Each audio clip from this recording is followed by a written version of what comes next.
Bonjour à tous Bonjour à tous. et soyez les bienvenus sur Home Harmony TV. Alors nous avons la chance aujourd'hui d'avoir Jean-Claude avec nous et nous étions déjà vus sur une précédente vidéo où tu nous avais parlé d'Euroville. En gros, oui. Oui, dans les grandes lignes. Et puis tu avais aussi évoqué, enfin à partir des années 68, où tu avais participé un petit peu au mouvement étudiant de l'époque. C'est ça. Et tu nous as parlé d'un épisode, en fait, comment tu as découvert en fait Euroville à partir d'un voyage. Et j'ai trouvé que cette expérience-là, ça serait peut-être intéressant de partager parce que dans les années, quand même, c'était au début des années 70. C'est 69. 69.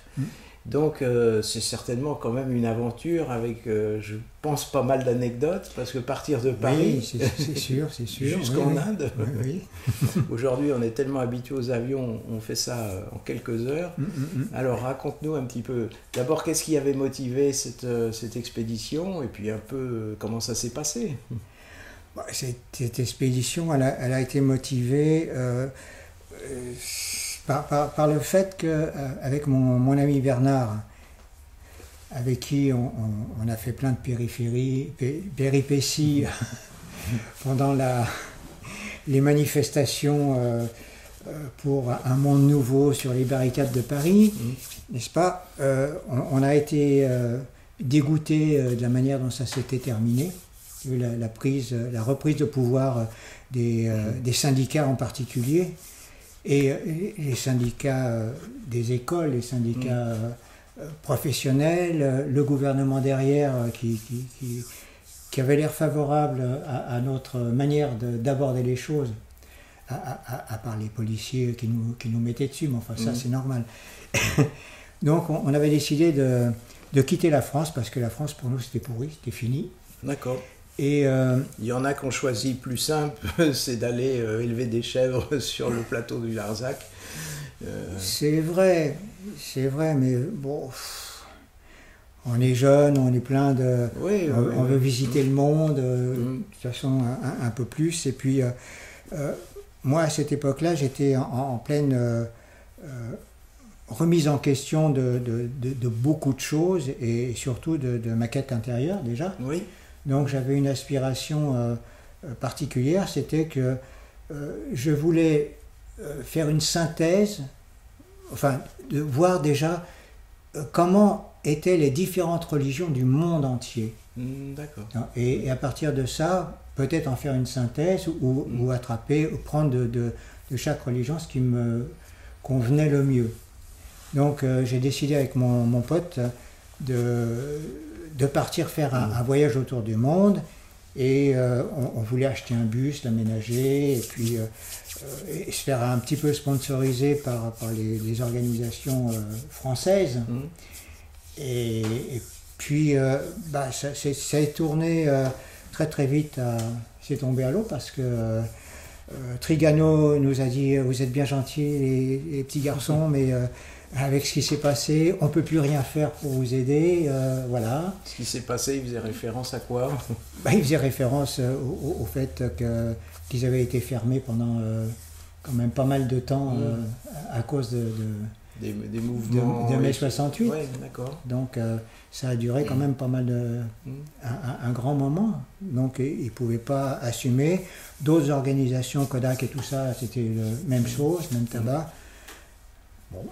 Et à ce moment-là, il y a un garçon qui venait de l'Inde, d'Euroville en particulier, pour se faire opérer, et qui a expliqué à mon ami, avec qui il était en contact déjà, qu'il aimerait bien retourner en Inde avec du monde, du matériel, parce que là-bas ça manquait quand même pas mal. L'Inde, elle n'était pas sous-développée, mais elle n'était pas très très développée à cette époque-là. Donc Bernard a essayé de me convaincre, mais moi ça me gonflait, dire quoi, on a un projet super, qu'est-ce que tu veux que j'aille m'enfermer dans le sud de l'Inde pour construire peut-être une ville internationale. Ok, l'idée est sympa, mais c'était pas ma tasse de thé du moment. Et puis il m'a invité à passer voir l'architecte en chef qui allait s'occuper de la création d'Auroville, Roger Anger, qui nous a invités dans son château et qui nous a expliqué qu'est-ce que c'était Auroville. D'accord. Voilà, sur le plan matériel, le plan spirituel, il nous a montré des dessins, des maquettes. Donc en quelque sorte, il a fait le lien un petit peu avec ce qui mijotait à l'intérieur de toi, Ouais. et puis Ouais. ce projet de partir. Ouais, ouais. Donc, je me suis laissé tenter parce que, en fin de compte, il nous proposait simplement de faire l'expérience pour un an. Je dis, un an, c'est quoi? Un an, quand on a 24 ans, c'est oui, rien du sûr. tout, quoi. Donc, j'ai accepté de faire ça. Alors, bon, c'est bien de démarrer un projet, de faire une caravane pour aller en Inde avec des véhicules, mais les véhicules, on ne les avait pas. Donc, j'avais une vieille Panhard, je dis, ok, on va prendre ma Panhard, on va la remettre en état, et puis on partira avec la Panhard, on va essayer de trouver d'autres véhicules et tout ça. Et puis, il y avait un mécanicien qui était là, il dit, ta Panhard, elle est très bien, mais elle ne fera pas la route. Trop basse de plancher, donc elle ne fera pas la route. Donc on a laissé tomber ma Panhard, et on a acheté, avec de l'aide de gens qui étaient sympathisants à ce projet-là, on a acheté 2 vieux tubes Citroën. Un c'était un camping-car, aménagé camping-car, l'autre c'était une camionnette, une 404 commerciale, une 403 commerciale. Voilà. Puis on a passé quelques mois à remettre en état tout ça, à acheter des pièces détachées, à tout vérifier, et puis on était prêt pour partir le 15 août 69. 15 août, je crois que c'est une date un petit peu symbolique aussi pour... C'est pour ça qu'on a choisi cette date-là, parce que c'est l'anniversaire de la naissance de Sri-Aurobindo, qui est, on peut dire, l'initiateur de cette expérience de la ville d'Auroville. D'accord. Voilà. Donc on est parti... 15 août 69, alors 15 août 69, de la place du Trocadéro, à Paris. D'accord. Alors je suppose qu'il n'y avait pas la télé de l'époque pour... Non, mais il y avait les caméras et les appareils photos du groupe, de tous les gens qui étaient... les sympathisants. Tous les sympathisants, tous ceux qui venaient nous souhaiter bon courage. Voilà. Vous allez faire une belle aventure, c'est bien. Allez-y. Avec certainement un peu d'envie, mais en même temps peut-être un petit peu de crainte, parce que c'est quand même un sacré périple. Hein. Vous avez traversé... la route n'était pas vraiment... enfin, c'était pas une autoroute. On savait bien que c'était pas une autoroute. Et puis on partait avec des véhicules hyper chargés, on peut dire même surchargés. D'accord. Donc il fallait faire. Donc on est parti, je crois, vers 9h du soir, voilà, de la place du Trocadéro. Il semble me rappeler que c'est à peu près cette heure-là. Et on est parti en direction de l'Allemagne. Voilà. Première faire le projet, faire la route par l'Allemagne et arriver sur les autoroutes allemandes. Rouler sur les autoroutes allemandes, ils étaient vraiment des belles autoroutes, bien meilleures à côté des autoroutes françaises. Il n'y en avait pas beaucoup à l'époque. C'était vraiment très très agréable. Et ben la 403 commerciale, et ben elle a pété le pont arrière. Trop chargé, peut-être. C'est pas trop chargé, c'est que c'est une pièce qu'on n'avait pas vérifiée. Donc elle avait déjà usé pas mal de petites pièces, et puis elle a pas tenu le choc. Et c'était un dimanche. Bon, ça commence bien. Donc voilà, on s'est retrouvé bloqué sur l'autoroute un dimanche. Il a fallu attendre le lundi pour retourner. Enfin, une des voitures retourne, je crois que c'était à Munich, pour aller chercher la pièce qui nous manquait. démonter sur le bord de l'autoroute Oh là là. C'est le pont arrière de la voiture, faire la réparation et puis repartir. D'accord. Voilà, ça s'est très bien passé, ça a pris du temps. Voilà. Et d'un point de vue logistique, bon, tu as l'air d'en parler comme ça d'une façon quand même assez légère, mais quand tu te retrouves comme ça, pour, je sais pas, vous loger, vous étiez organisé dans quoi, dans le camping-car ou... À 15, ça aurait fait, Oui, à 15, difficile parce que d'accord. c'était un lit de place, donc il aurait fallu qu'on dorme les uns sur les autres. Oui, les Indiens savent faire ça. Moi, Oui. j'ai vu ça dans les trains en Inde. C'est ça, très oui. surprenant, mais bon, c'est pas tellement dans notre Non, mais tradition. bon, ici. c'était l'été, Mm. donc il faisait chaud, il faisait bon. Il y avait des tentes pour dormir. Il y en a qui dormaient en plein air sur des matelas pneumatiques, d'autres à même l'herbe. D'accord, d'accord. Donc ça n'a pas posé vraiment de problème en soi. Et puis dire ça faisait partie du truc. Ouais, on est parti, on y va. Ok, c'est pas gênant, allez. Et puis on a continué notre route comme ça. En Yougoslavie, alors là on a eu un autre problème assez intéressant. C'est que la Yougoslavie, c'est ça. C'est les montagnes russes. Et à un moment donné, eh ben le van matériel, il n'a pas pu monter la côte. Ah, carrément. Ah, carrément. Donc, j'adore quand tu donc, dis nous avons eu un problème intéressant.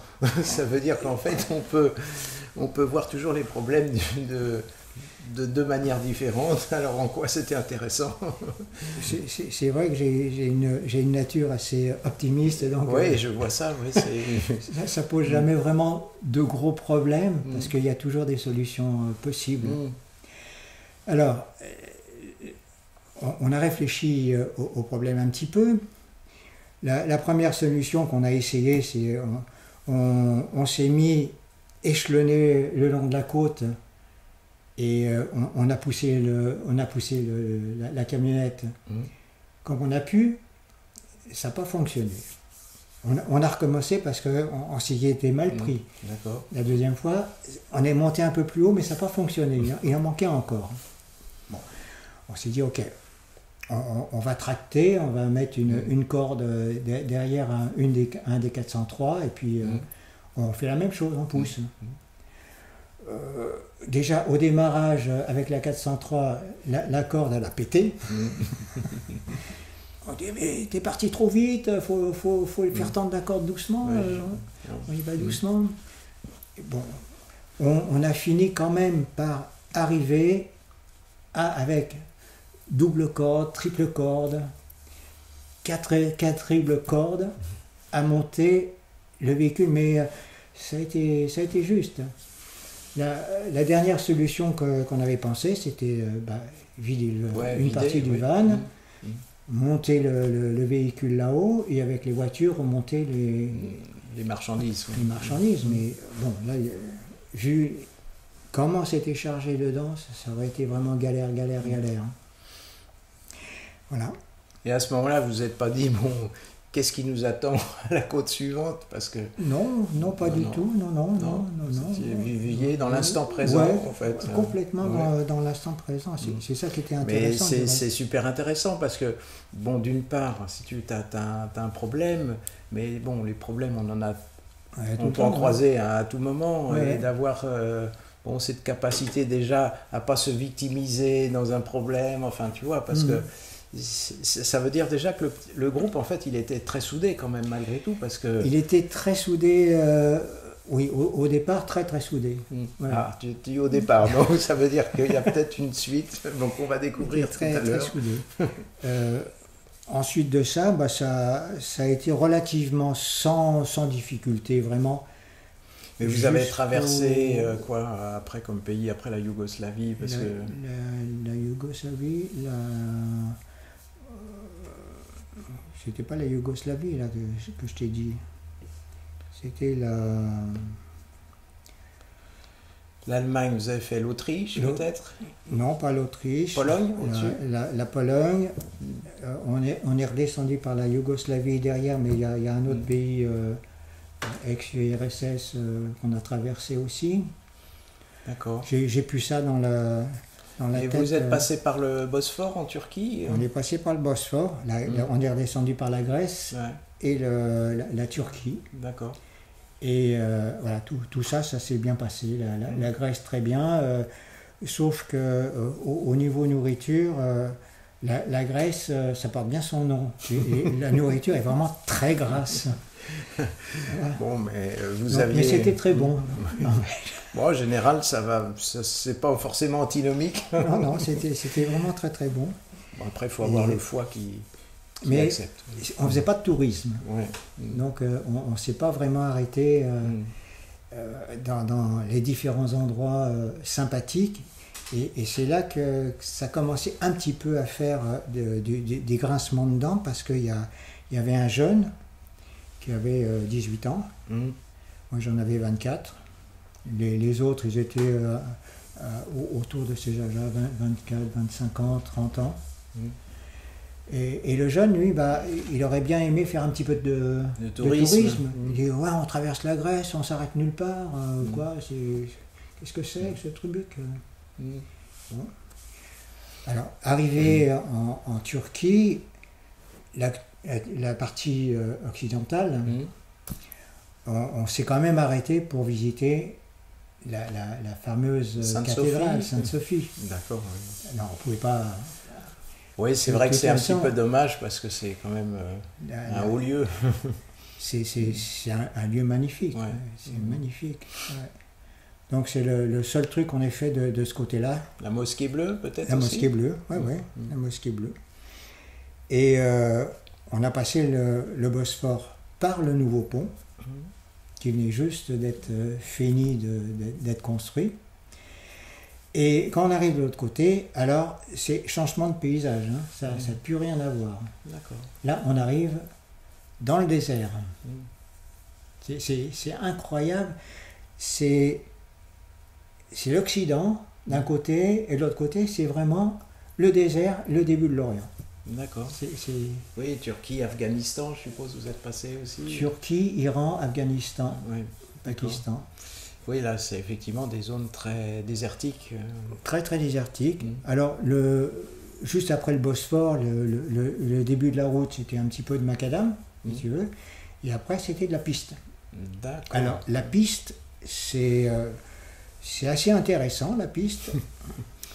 Mais la piste, ce sont des routes qui sont comme des tôles ondulées. Oui.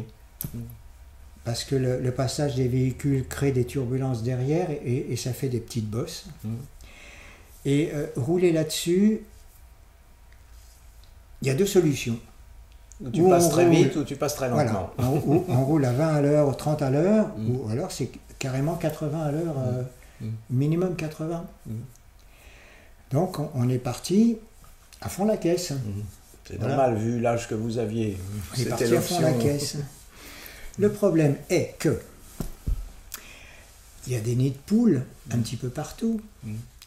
Il y a des... comment on dit ça?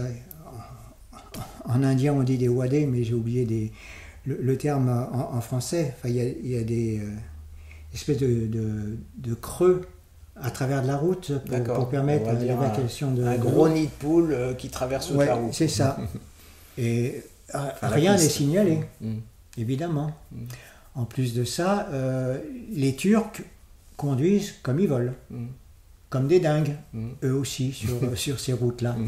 Mais ils sont ni à droite ni à gauche, hein. Ils sont au milieu. Et quand ils doivent se ranger d'un côté, enfin à l'époque, ils se rangeaient du côté le plus facile pour eux. Donc que ça soit à droite ou à gauche, donc c'est... il va où lui? Il va à droite ou il va à gauche? D'accord, donc là il faut être donc, très... 2 à 80 à l'heure, ça craignait. Et surtout ces espèces c'est pas d'eau d'âne, c'est creux d'âne. Alors ça nous a été... fatal. Fatal pour les deux vannes, parce que les moteurs des tubes Citroën, le carter en dessous, c'est de l'aluminium. C'est un carter en aluminium. Voilà. Et il est très bas. Il est protégé un petit peu par les roues de devant, mais avec la suspension, dans les creux comme ça, il tape. Donc le premier wadé qu'on s'est tapé, on a pété les deux carters. D'accord, ok. Bon, C'était c'était plus ou moins prévu. Donc on a sorti les pots d'araldite, on a sorti les bandes de gaz, on a sorti les réchauds à gaz, et puis on a fait du collage. Réparation sur place, récupérer le maximum de morceaux d'aluminium possible pour les mettre collés avec l'araldite sur la gaz, refaire un beau carter, revisser tout ça, remettre de l'huile dedans, et on repart. 2 kilomètres après, boum, la même chose. Là, il y en a qu'un qui a pété. Le deuxième, il est passé sans problème, ça n'a pas touché. Donc, on recommence. Donc après, il a fallu vraiment faire extrêmement attention, rouler relativement vite, mais anticiper encore moins vite, d'avoir les yeux à l'horizon pour voir où il est le trou. Mais on a quand même, on a cassé au moins une dizaine de fois. Ah, il faut quand même être très motivé parce que... Une dizaine de fois. Là, vraiment... Et puis, je ne sais plus si c'est en Turquie ou en Iran après, on a eu un problème de pont qui n'existait plus, qui avait été sûrement emporté par la rivière. Donc, il y avait fil de camions, fil de bus qui attendaient les uns derrière les autres pour passer à Gué. Ah oui, mais passer à Gué pour eux, ça posait aucun problème. Passer à Gué pour nous, c'était le moteur sous l'eau. D'accord. Bon. Donc pour les voitures, alors on a fini par trouver un endroit où on pouvait passer sans trop de difficultés dans la boue. Il a fallu pousser les véhicules pour les désengourder. Là, je pense quand même qu'il faut que l'équipe soit quand même vachement soudée, parce que quand tu dis déjà que tu casses 10 fois la voiture, bon, j'imagine, si tu veux, que quand même, ça doit de temps en temps exacerber peut-être même certaines peurs, parce que... Peur, non, c'est que ça fout les boules, quoi. Oui, ça c'est le moins qu'on puisse dire. Ça fout les boules, parce que moi j'étais toujours sous la bagnole en train de réparer. Oui, puis je pense qu'en Turquie ou en Iran, vous étiez quoi, déjà début septembre fin août Fin août, on était début septembre, ouais. Enfin, il ne doit pas faire 15 degrés dehors, je suppose. Ça va, non, il faisait bon. Ouais. Il faisait bon, les nuits peut-être un petit peu fraîches, mais pas trop.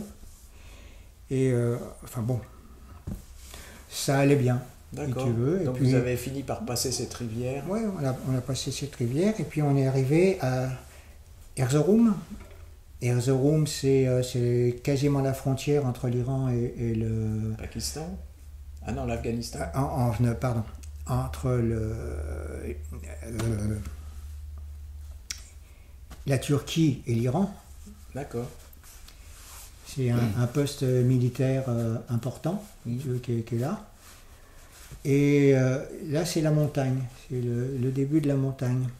Donc, après avoir passé une nuit dans un camping, un poste d'essence camping, là, on est reparti le lendemain. Et on ne se suivait pas les uns derrière les autres, vraiment, on traçait, et à un moment donné, il y a une des voitures qu'on ne voit plus dans le rétroviseur. Donc on ralentit sans s'arrêter, puis ça vient toujours pas. Donc on finit par s'arrêter quand même sur le bord de la route, parce que là c'est la montagne avec les ravins de chaque côté. Les routes ne sont pas toujours très très larges pour se croiser, parce qu'il y a toujours des véhicules qui viennent d'en face. Hein. Et la deuxième voiture repart en arrière pour aller voir qu'est-ce qui se passe. Et en arrivant sur place, il trouve l'autre voiture sur le toit, écrasée. Au niveau des portières. Hein. Et alors là, bon. A priori, il n'y avait pas de difficulté au niveau des personnes. Des personnes. Non, le matériel et la galerie étaient étalés sur la route. Et qu'est-ce qui s'était passé? Et, il s'est passé que c'est une voiture à traction arrière. Et la fille qui conduisait avait l'habitude de conduire une Panhard, une traction avant. Donc elle a été un peu prise de panique à cause d'un camion qui arrivait en face, qui est passé, si tu veux, et elle a freiné très violemment, sûrement en donnant un coup de volant, et la voiture s'est mise à culbuter et s'est arrêtée sur le toit. Voilà. Donc il y a eu de la chance, si tu veux, il n'y a pas eu de problème au niveau des personnes. Mais le problème, c'est que la voiture, elle était écrasée. Donc, on a retourné la voiture. Enfin, déjà, vous l'avez transformée en décapotable? C'est ça. Ils sont venus nous rechercher. On est revenu avec le camion pour pouvoir avoir du monde et retourner la voiture, récupérer tout le matériel qui était disséminé partout, le mettre dans les autres véhicules. Et retourner au camping, qui n'était pas très très très loin, si tu veux, pour voir un peu comment on va faire. Et il y a un garçon qui est remonté dans la voiture pour conduire. Il avait une petite fenêtre de, je sais pas, 5 cm pour voir. En fait, il conduisait un tank, à peu près. C'était dingue. Et arrivé au camping, on a décidé qu'on allait la décapoter, carrément. On allait tout couper. Et puis, voir au village d'à côté à refaire une capote, et un pare-brise. Voilà. D'accord. Donc, ça nous a pris quand même une dizaine de jours de pouvoir faire tout ça. Ah le jeune homme avait le temps de visiter autour du camping. Là. Il n'y avait rien à visiter. Non, mais c'était un peu d'humour. À part le visage, il n'y avait rien à visiter. Ouais. Non, mais c'était très intéressant parce qu'on a pu discuter un petit peu, enfin discuter, c'est encore on a pu avoir des contacts et échanger un petit peu avec les locaux sur place, si tu veux, qui étaient très étonnés de voir un certain nombre de blancs comme ça, qui arrivaient avec des véhicules et qui voyageaient, et une voiture retournée qu'il fallait refaire. Donc voilà, c'était sympa. Donc on a... Et puis j'imagine, c'est il y a quoi, il y a 50 ans de ça, donc un périple, on est bien évidemment un périple comme ça aujourd'hui, toutes déjà les problèmes administratifs, les visas, les contrôles et puis même la sécurité, je pense qu'un tel périple serait certainement impossible, mais je suppose qu'à cette époque-là, il y avait vraiment une entraide extraordinaire. Oui. De la part des locaux quand vous arriviez quelque part. Les gens étaient vraiment très, très, très sympathiques. D'une certaine manière, ils étaient vraiment à cœur ouvert, à bien vouloir aider, si tu veux. Il n'y avait pas cette guéguerre qui existe peut-être depuis une vingtaine d'années maintenant entre ces différents pays et les Occidentaux. Non, c'était vraiment très, très bien. Donc on est reparti. Bon, je ne te parle pas des problèmes de douane. À chaque fois qu'on passait à la douane, c'était vraiment, je ne peux pas dire l'angoisse. On me dit, mais qu'est-ce qu'ils vont nous demander cette fois-ci? Oui, parce que là, vous ne voyagiez pas avec des visas, des choses comme ça, je suppose. Si, on avait... Enfin, c'est des visas qui sont obtenus au poste de frontière. C'était des visas qui étaient obtenus à chaque poste de frontière, sauf le visa indien qu'on avait pris depuis le départ, si tu veux. Et on avait des carnets de passage en douane pour les véhicules. Ça, c'était le truc indispensable, parce qu'autrement, on ne passait pas les frontières. Oui. Mais à chaque frontière, fallait... quand ils nous demandaient d'aller voir le camion, qu'est-ce qu'il y avait dans le camion, et qu'on ouvrait la porte coulissante et le haillon arrière, on voyait le douanier faire « Ouh, ouh, ouh ». Donc, ça va, attends, il est intéressé ou il est affolé? Il faut lui laisser une partie. Voilà. Donc, c'était... Bon, on a eu de la chance, on ne nous a jamais fait sortir quoi que ce soit des véhicules. Vraiment. Et la seule chose qui recherchait la plupart du temps, c'est si on avait des armes. Ils nous le demandaient carrément, si on avait des armes. Voilà. Parce qu'il y a quand même l'Union soviétique qui n'était pas loin derrière.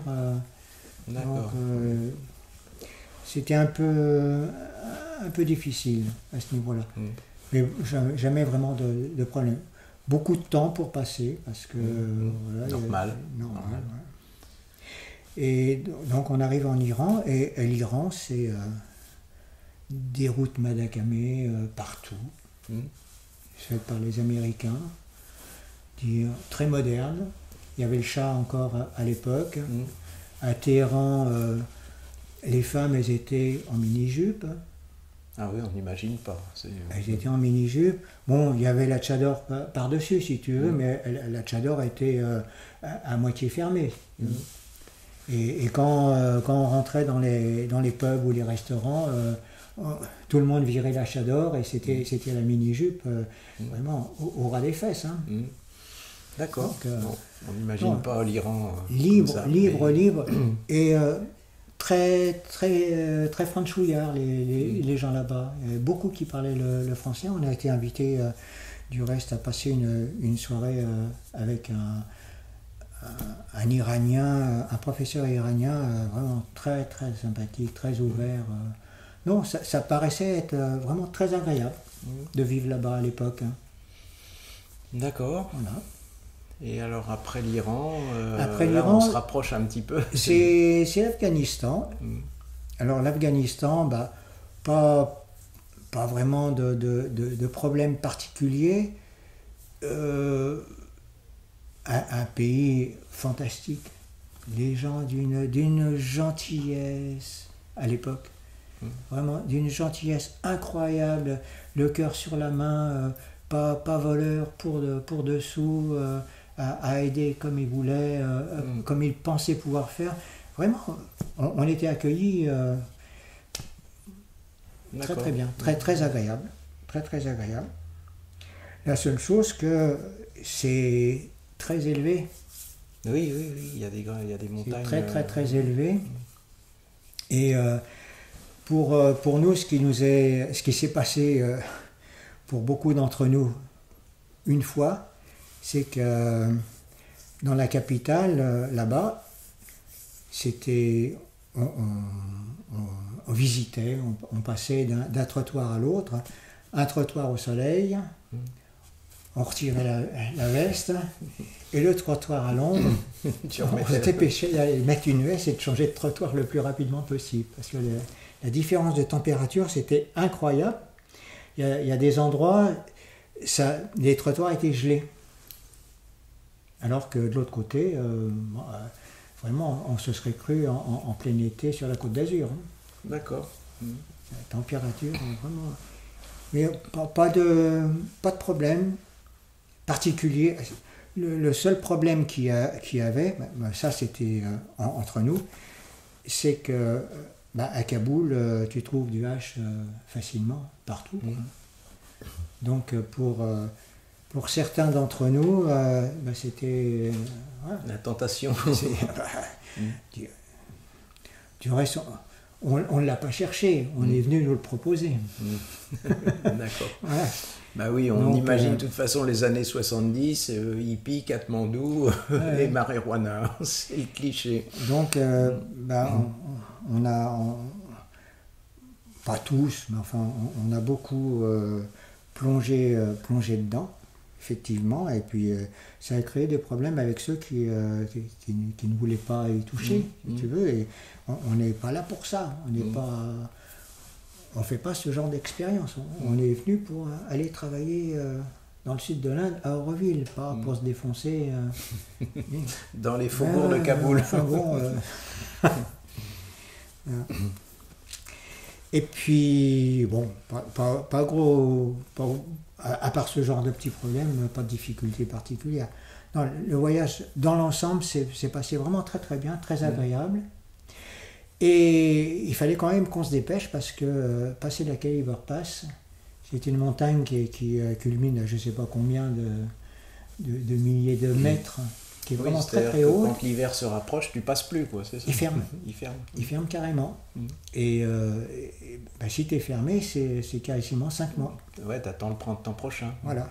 5 mois à fumer du hache. Donc on a passé la Kaab. On est redescendu de l'autre côté au Pakistan. Le Pakistan, c'est un peu plus dur peut-être. C'est très, très compliqué. Des gens méfiants, si tu veux, agressifs. C'est vraiment le très mauvais côté de la mentalité arabe, si tu veux. D'accord. Vraiment, on est passé très très vite là, mais je veux dire, on ne se sentait pas à l'aise du tout. On n'était pas les bienvenus. Ils nous laissaient traverser quand même, mais on n'était pas vraiment les bienvenus. D'autant plus qu'on allait en Inde. Donc avec l'Inde, c'était un peu compliqué. Et arrivé en Inde, waouh, j'arrive à la maison. Ça alors, c'est vraiment une expérience incroyable alors qu'on n'a jamais foutu les pieds là-bas, et tu veux, de sentir qu'on arrive chez soi, vraiment chez soi. Ouais, j'ai juste une petite anecdote, parce que moi je suis arrivé un tout petit peu dans la décennie d'après, j'ai découvert l'Inde dans les années 80, et j'ai exactement eu la même expérience en fait en arrivant là-bas, de se sentir à la maison. Ouais. C'est très très étonnant. Ouais, vraiment. Donc le contact tout de suite, même sans pouvoir les comprendre, parce que l'indien anglais ou l'anglais indien, c'est pas évident. C'est pas évident au départ. Mais on se comprenait vraiment bien quand même, on parlait avec les mains, de loin. Langage universel. On n'avait pas le masque, mais on gardait les distances. Voilà. Non, c'était super. Et puis on a continué notre voyage de descente. Et sur les routes indiennes, on a fini par péter la boîte de vitesse d'un des vannes. Donc plus de boîte de vitesse. Alors on a acheté des cordes. Puis on a attaché le van sur une des... Oui, comme vous sentiez l'écurie un petit peu, on s'est dit on va essayer de... Et puis on continue comme ça. Puis un peu plus loin, c'est l'autre van qui a pété... je sais pas quoi, un truc capital qu'on ne pouvait pas réparer sur place aussi. Donc le moteur enlevé. Donc les deux vannes se sont retrouvées tirées par les voitures. Pour finir... Une caravane en fait. C'est ça. Pour finir... Ouais, enfin une caravane, je te dis pas le problème avec les cordes. Oui, puis quand on connaît un petit peu les routes indiennes quand même, surtout dans les années... Quand il faut freiner la voiture devant qui freine brusquement et que tu vois que ça se rapproche si vite, quasiment pas le temps de freiner pour pas lui rentrer dedans. Enfin, on s'est amusé, mais on était là, à la fin, on était vraiment très, très, très fatigués. Ah oui, je me Très, doute. très je me fatigués. doute. Parce que combien de temps vous avez mis On a mis depuis 3 ce mois. fameux 15 août On a mis 3 mois. 3 mois, oui, Ouais. c'est... D'après ce que tu décris, ça paraît normal, puisque Ouais. c'est quand même un sacré période. Alors que c'était prévu de faire un voyage d'un mois, un mois et demi au maximum, si tu veux, si tout s'était bien passé. Mais bon. Mais comme tu dis, il y a plein d'aventures intéressantes, si tu veux, sur un parcours comme ça. Et puis, vous partiez avec des moyens qui étaient, je dirais peut-être pas bricolés, vous aviez bien préparé, mais... C'était vraiment... on a passé du temps à préparer tout ça, à vérifier tous les véhicules par le pont arrière de la 404, parce qu'on ne pensait pas qu'il puisse y avoir un problème. Et ce qu'on n'a pas pensé, c'est que de trop surcharger les vannes risquait de les fatiguer un peu, si tu veux. Ça les a fatigués beaucoup. En fait, à ton niveau, je dirais ton niveau intérieur, qu'est-ce que ça t'a transformé cette aventure? Enfin, il y a eu un avant, un après. C'est vraiment quelque chose qui t'a marqué, Alors, oui, moi ça m'a marqué dans la mesure où j'ai pris un pied fantastique pendant ce voyage. Je n'ai jamais eu le moindre doute. Ça m'a fait chier par moments parce que c'était fatigant. Il y avait des moments où on conduisait 10-12 heures d'affilée, si tu veux, parce qu'il n'y avait pas de remplaçant possible, trop crevé pour conduire, mais il fallait y aller parce que on est en retard, on va être baisé par la Khyber Pass, faut y aller. oui, d'accord, la fameuse montagne d'Afghanistan. Donc, voilà. Et puis de temps en temps, les petites histoires internes, dire, mais enfin, on n'a rien visité. Le jeune, à un moment donné, le chef de la caravane, entre parenthèses, enfin celui qui s'était occupé de tout l'itinéraire et tout ça, et des formalités, lui a rendu son passeport et dit, voilà, tiens, si tu veux, tu peux rentrer, t'es libre. Et alors, qu'est-ce qu'il a... Il a dit, quand même... Et alors, peut-être pour conclure ce grand périple, ce voyage, quel a été l'accueil à l'arrivée, en fait? L'accueil à l'arrivée, on est arrivé à Pondichéry. On était content d'arriver à Pondichéry. On a été reçus par des ashramites, si tu veux. Pardon. C'est vraiment très, très, très gentil. On a été reçus dans une pièce avec du thé, des petits biscuits, des trucs comme ça, bienvenue et tout. Ils ont été prévenir mère que la caravane était là. Parce qu'en fait, ils avaient quand même un peu des informations par rapport à votre... Ils nous suivaient parce que on n'avait pas de téléphone portable à l'époque. Oui, mais on envoyait des messages dès qu'on avait la possibilité de pouvoir avoir accès soit à un téléphone, soit des messages postaux par... comment on appelle ça? C'était les télégrammes. Les télégrammes. Ouais. Ça marchait encore à l'époque, les télégrammes. Les fameux télégrammes. Ouais. Voilà. Donc ils nous attendaient. Ils ne savaient pas vraiment quel jour on allait arriver, mais enfin, ils nous suivaient quand même. On essayait de les informer le plus facilement possible de notre arrivée. Et puis, voilà. Et puis, ils nous ont dit, bon, on va vous amener à votre camp de base. Donc, il y en a un qui part avec la Jeep de l'ashram. Nous, on suit avec nos véhicules. Et on fait encore 10-12 km pour aller en direction d'Auroville. Et on passe à travers des villages et puis on retombe dans le désert. Et voilà. Puis en passant, il y en a un qui nous dit Eureville, c'est là. Elle est où, là Elle est où la ville? Il dit, mais ça, on verra plus tard. Donc on est arrivé au camp de base où on a été reçu par 5-6 personnes qui étaient déjà là à nous attendre. Il devait y avoir, je sais pas, 5, 6, 7 huttes qui étaient déjà construites pour nous recevoir. Et puis on a commencé à s'installer dans les huttes. Moi je suis resté dans la caravane, dans le bus caravane parce qu'il n'y avait plus de place pour moi. Et je ne me suis pas précipité dans les places disponibles. Et puis voilà. D'accord.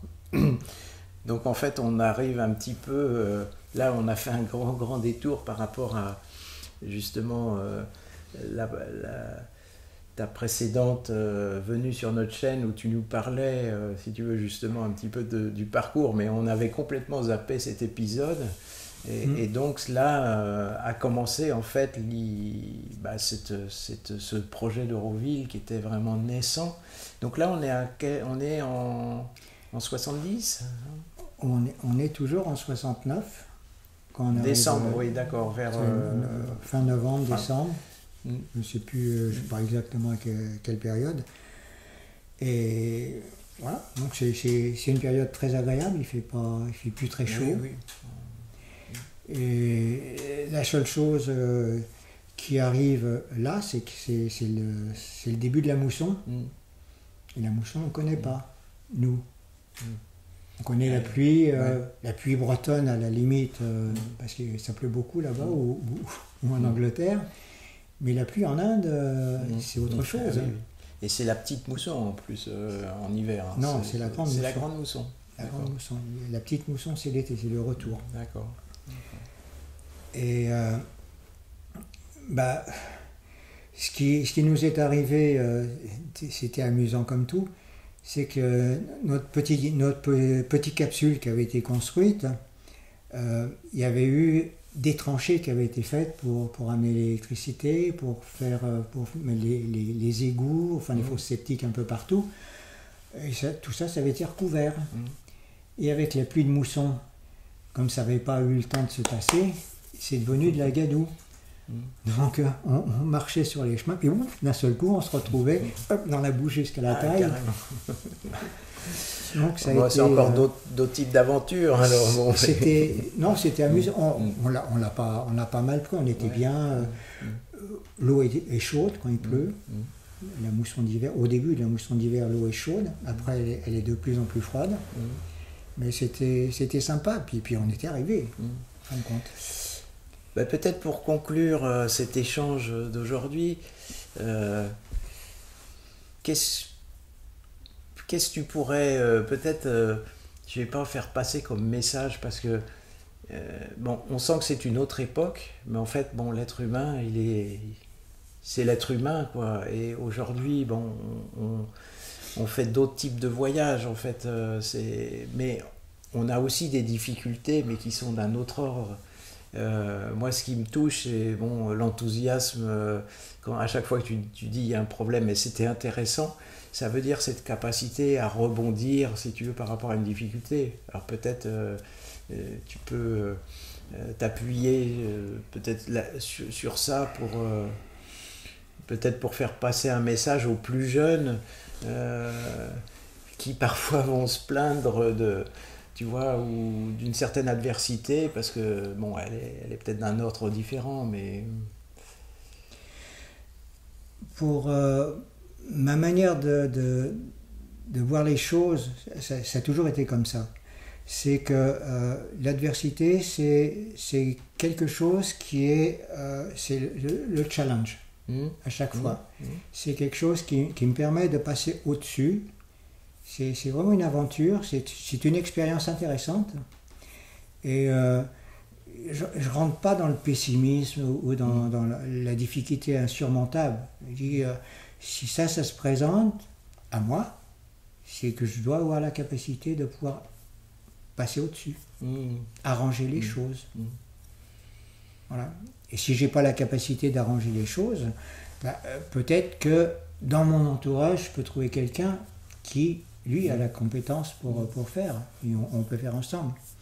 Et pour moi, ce que j'ai retenu de ce voyage, c'est le fait d'avoir tous ensemble, les 15 qu'on était là. Il y avait une petite fille de 5 ans. Ah oui, d'accord. Aussi. Les 15 qu'on était là, on était relativement soudés, même avec nos différences, nos différentes manières de voir, si tu veux.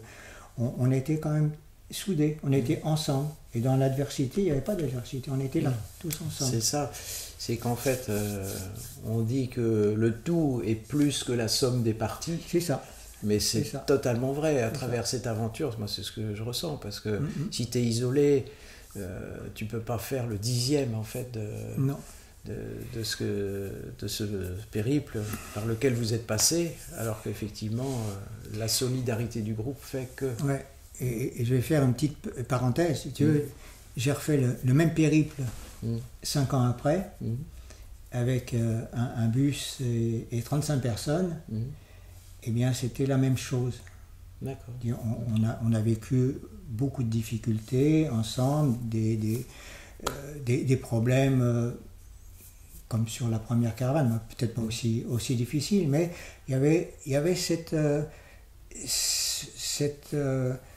responsabilité de l'ensemble des individus d'être ensemble et de soutenir ensemble le projet.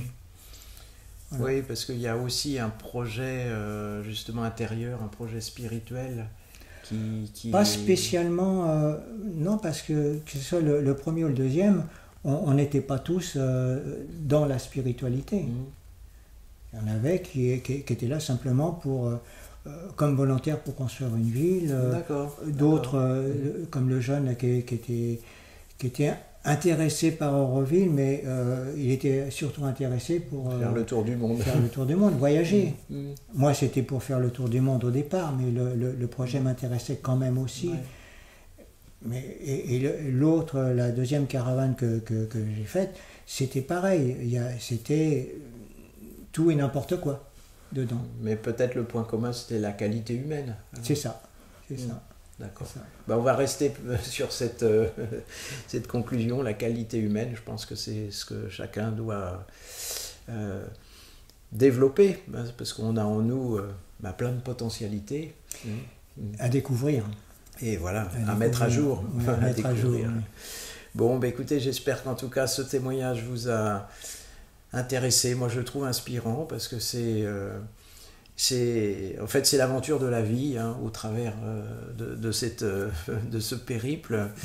Et puis, écoutez, n'hésitez pas en tout cas à partager si ça vous a intéressé, à vous abonner à notre chaîne. Et puis, nous vous ferons découvrir d'autres